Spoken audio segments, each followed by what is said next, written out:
Hello everyone, I am a doctor Rupali Burde. आज मैं आपको bank final account vertical format only इसका एक प्रॉब्लम यहाँ पे सॉल्व करके दिखाऊंगी। This is our problem.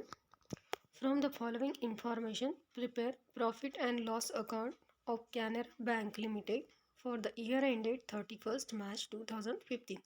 हमें profit and loss account prepare करना है जो दिए हुए हैं हमारे पास इंफॉर्मेशन पर्टिकुलर रुपीज़ में से।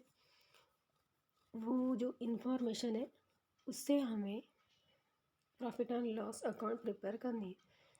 और अदर इंफॉर्मेशन में दो एडिशनल एडजस्टमेंट हमें दी हुई है। Bad debts provision to be made ₹4 lakh और provision for taxation to be made @55%। ये दो प्रोविजन है और profit and loss account prepare करना है। अभी यहाँ पे मैंने शेड्यूल 13, 14, 15, 16 लिख दिए जो हमें प्रॉब्लम में यूनिवर्सिटी के प्रॉब्लम में नहीं लिखा मिलेगा। तो ये हमने डिस्ट्रीब्यूट किया है क्योंकि हमें इतने शेड्यूल बनाने हैं जो प्रॉफिट एंड लॉस अकाउंट से रिलेटेड है।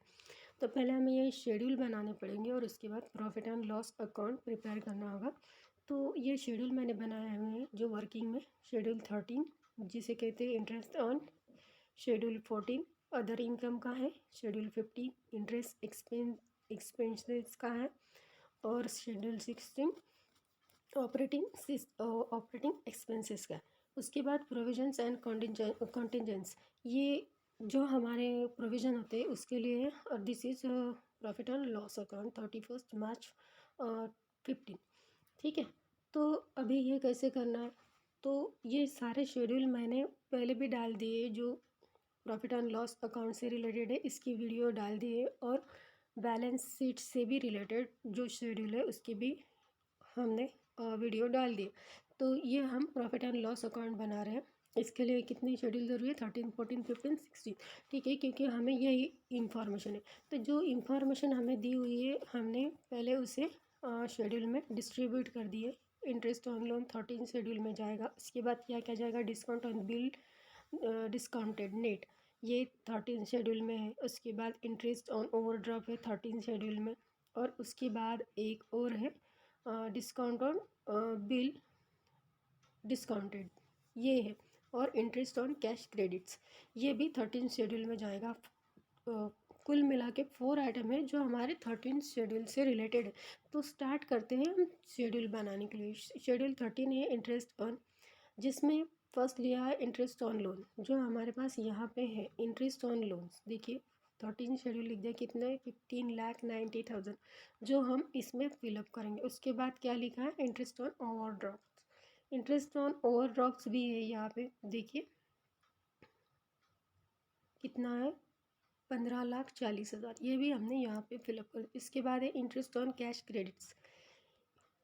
इंटरेस्ट ऑन कैश क्रेडिट देखिए 22,30,000, वो भी। और उसके बाद है discount on bill discounted net 14,60,000, ये यहाँ पे। अभी ये पूरा इनकम का है तो इनकम से रिलेटेड जो जो आइटम है वो हम इस शेड्यूल में लिखेंगे। ठीक है, पूरे लिख दे। उसके बाद टोटल आई, सभी की टोटल करेंगे तो 78,20,000, ये आया इंटरेस्ट अर्न, यानी कि जो हमने इंटरेस्ट अर्न किया, इंटरेस्ट से रिलेटेड जो भी इंटरेस्ट हमें मिला हमने वो इसमें फिलअप किया।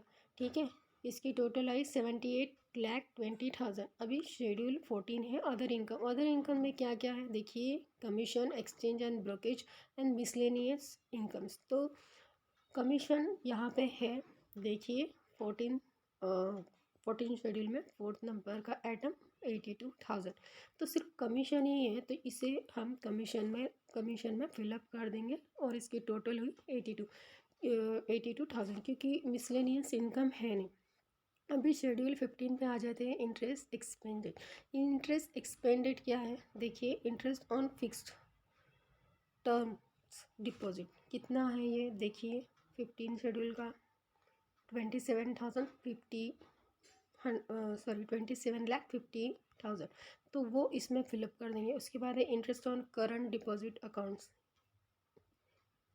फॉर, ये देखिए यहाँ पे interest on current deposit demand deposit accounts कितना है? 4,20,000। तो 4,20,000। उसके बाद interest on saving bank deposit, तो ये बैंक को इंटरेस्ट देना पड़ता है, इसलिए ये एक्सपेंडिचर हो गया इनका। ठीक है, तो ये कितना है, 8,80,000, 8,80,000। देखिए बॉटम्स में से फोर्थ आइटम। ठीक है, यहाँ पे फिलअप कर दिया। इसकी टोटल आई 27,50,000, 4,20,000 एंड 6,80,000, 38,50,000, सॉरी 38,50,000। ठीक है, अभी यहाँ पे आ जाते हैं शेड्यूल 16 ऑपरेटिंग एक्सपेंसेस। इसमें पूरा एक्सपेंसेस आएगा। ठीक है, यहाँ पे देखते हैं payments to employ, salaries, salaries जो भी है सैलरीज। देखिए यहाँ से फिफ्थ आइटम सैलरीज है, सैलरीज एंड अनाउंस। ठीक है, कितना है, 5,40,000। ठीक है, यहाँ पे फिलअप कर दिया। उसके बाद है रेंट एंड रेट्स। देखिए रेंट एंड रेट्स, उसके बाद कितना है 16 में 1,18,000, वो भी यहाँ पे फिलअप कर दिया। उसके बाद प्रिंटिंग एंड स्टेशनरी है, जो भी printing and stationery, sundry expenses और पोस्टेज एंड टेलीग्राम, तीनों भी एक्सपेंसेस है, वहाँ पे ही आएंगे। ठीक है, लिख दें। इसके बाद है अदर एक्सपेंसेस, और क्या रह गया था, printing and stationery, director fees, postage and telegram, सभी क्या रह गया था हमारा, ऑडिटर्स फीस। चलो ऑडिटर्स फीस भी यहाँ पे है। देखिए director fees and auditor fees 30,000 and 12,000, वो भी हमने यहाँ पे लिख दी। कहाँ पे, ठीक है, सारे एक्सपेंसेस के मिलके कितने हुए, 8,22,000। अभी प्रोविज़न एंड कॉन्टीजेंसी, इसमें कहाँ से लेना है, यहाँ से जो हमारा बैड डेब्ट्स दिया है यहाँ से, अदर इन्फॉर्मेशन से 4 लाख एज इट इज़ वैसे के वैसे लिख दिया। अभी provision for taxation @55% of profit before taxation, यानी कि टैक्सेशन देने से पहले, तो कितना आया, 28,30,000। तो ये कहाँ से आया, ये जो 79,02,000 है, ये यहाँ से आया, यानी कि interest earn plus other income 78,20,000 plus 82,000, इसको मिलाकर हमारे बने हुए हैं पूरे इनकम के 79,002 लैक्स। और ये जो है माइनस किए, उसमें से पूरे एक्सपेंसेस हम माइनस कर रहे हैं, यानी कि 38,50,000, 8,22,000 और ये 4,000 का जो हमारा बैड डेब्ट्स का है वो पूरे माइनस किए, तो हमारे पास बचा कितना, 28,30,000। इसका 28,30,000 का 55% हम निकालेंगे तो 15,56,500 हमें मिल रहा है। जो हम प्लस करेंगे 4 लाख में से, 4 लाख में, तो हमारे पास आ जाता है 19,56,500। अभी हमारा जो रिबेट बचा था तो वो रिबेट हम यहाँ पे लेते नहीं है, क्योंकि 4,90,000 का ये एक ही आइटम बचा था, तीसरा आइटम है हमारे पास, वो हमने यहाँ पे लिया नहीं है, क्योंकि मैंने नोट्स दिए rebate on bill discount is not consider, because क्यों नहीं कंसिडर करें, it is given after deducting from discount on bill discount. पहले ये कब कर सकते हैं, जब हम इसमें से डिडक्ट करेंगे क्या, कब कर सकते हैं, उसमें से डिडक्ट करेंगे क्या, डिस्काउंट ऑन बिल डिस्काउंट, तो ये हम उसमें पकड़ेंगे नहीं। अभी प्रॉफिट एंड लॉस अकाउंट हम बनाएंगे Canara bank limited profit and loss account, ये फॉर्म बी है फॉर द ईयर एंडेड 31 मार्च 2015 के लिए। पर्टिकुलर्स जिसमें जो शेड्यूल बनाई है वो शेड्यूल नंबर और रुपीज़। तो पहला है इनकम का शेड्यूल, तो सॉरी इनकम पार्ट, तो इनकम में इंटरेस्ट अर्न, इसमें इसके सामने मैंने 13 लिखा, ये 13 का इंटरेस्ट अर्न है 78,20,000। ये पूरा शेड्यूल नंबर 13, हम यहाँ पे पूरा टोटल अमाउंट लेंगे। ठीक है, 78,20,000। उसके बाद है अदर इनकम, अदर इनकम का कितना था, 82,000, तो 82,000 देखिए 79,02,000 आगे। ठीक है, अभी एक्सपेंडिचर का है, एक्सपेंडिचर में क्या है, इंटरेस्ट एक्सपेंडेड।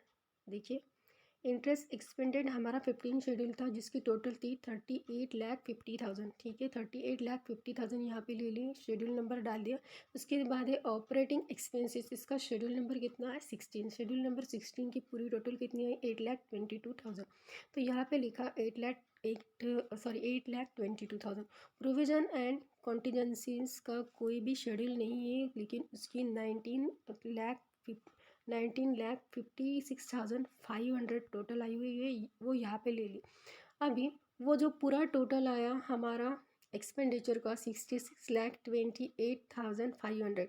अभी जो इनकम की टोटल है 79,02,000, उसमें से माइनस करेंगे एक्सपेंडिचर 66,28,500, तो हमारा नेट प्रॉफिट है 14/15 का 12,73,500। अभी पिछले ईयर का हमें कोई प्रॉफिट दिया हुआ नहीं है, इसलिए उसे नील किया, तो हमारा प्रॉफिट टोटल कितना आया 12,73,500।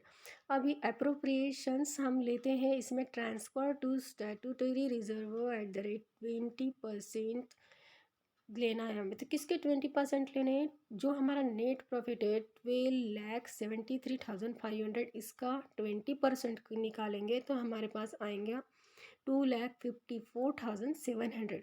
जो हम माइनस करेंगे 12,73,500 में से, तो हमारे पास नेट प्रॉफिट जो हम बैलेंस शीट को कैरी फॉरवर्ड करते आया है 10,18,800। ठीक है, तो ये हमारा प्रॉब्लम है banking account vertical format only का, जिसमें हमने profit and loss account prepare किया। तो thanks for watch my video. आपको अच्छा लगे तो लाइक और सब्सक्राइब ज़रूर कर दीजिएगा। Thank you.